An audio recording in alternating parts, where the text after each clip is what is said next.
Hi everyone, welcome back to the channel. If you're new here, my name is Abby from Migration Centre of Australia. Today we're going to be talking about the General Skilled Migration, which is the subclass 189, 190 and the 491, and exactly what you should be focusing on in the year of 2026 to try and get an invitation. Australia's Skilled Visa Invitation Program, which we call the General Skilled Migration for the three visas that I mentioned, is a highly competitive program because it's not about a company sponsoring you, it's about the government inviting you based on your skills.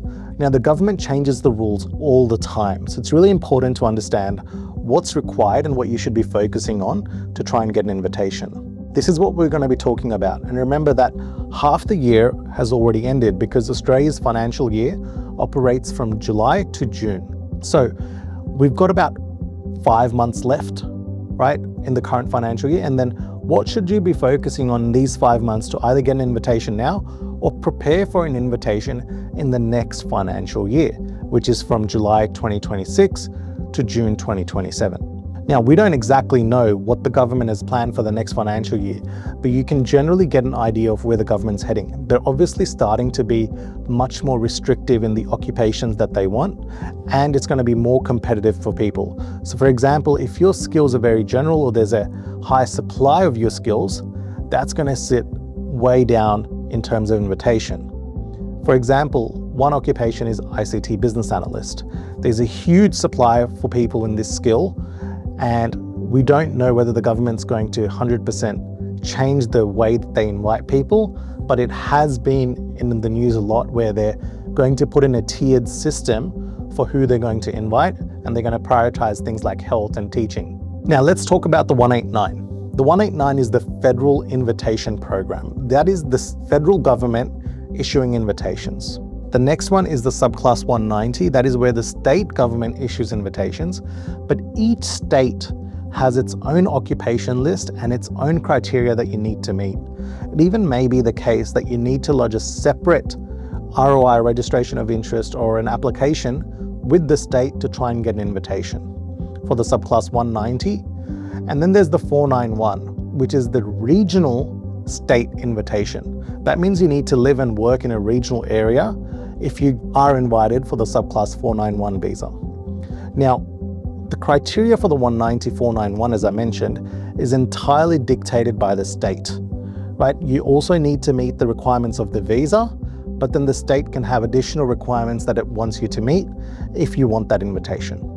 Now, we're going to talk about different occupations in a different video, right? We're going to talk about what are some occupations that you should focus on that are in demand versus other occupations that you should potentially try and stay away from or be really, really competitive to try and get an invitation.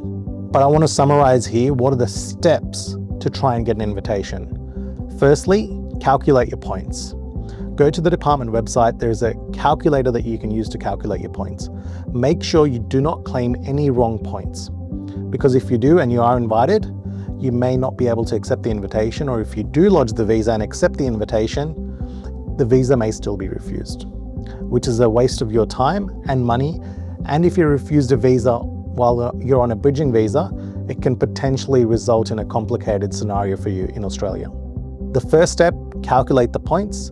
The second step will be, okay, let's go for a skills assessment if you don't already have one, because that's mandatory to lodge an expression of interest. Next step, make sure you have at least competent English, because without competent English, you're also not eligible. But you should be trying to aim for superior English, because that will give you 20 points, right? So you get 20 points from having the highest level of English, and that can contribute greatly towards your points. Most people try and aim for 100 points. For most occupations, that is enough. There are some occupations such as ICT business analyst or accounting where you may need more. So it's really important to look at how competitive your occupation is. So once you've got the skill assessment, then you've got the English, right? And then you can lodge your expression of interest based on the points claim. Your focus now should be, how can I increase my points?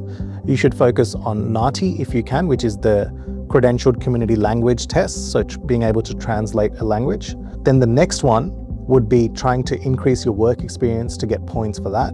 And then you should look into each state and see where do you think you have the highest chance not only to get a job in your field, but also if that state has your occupation on the list? And if those two things match, consider potentially moving states if the current state that you're residing in doesn't have your occupation, right? So it's really important to understand where the previous governments have invited people, and now where do you think are the highest chances of an invitation in the next year to year and a half?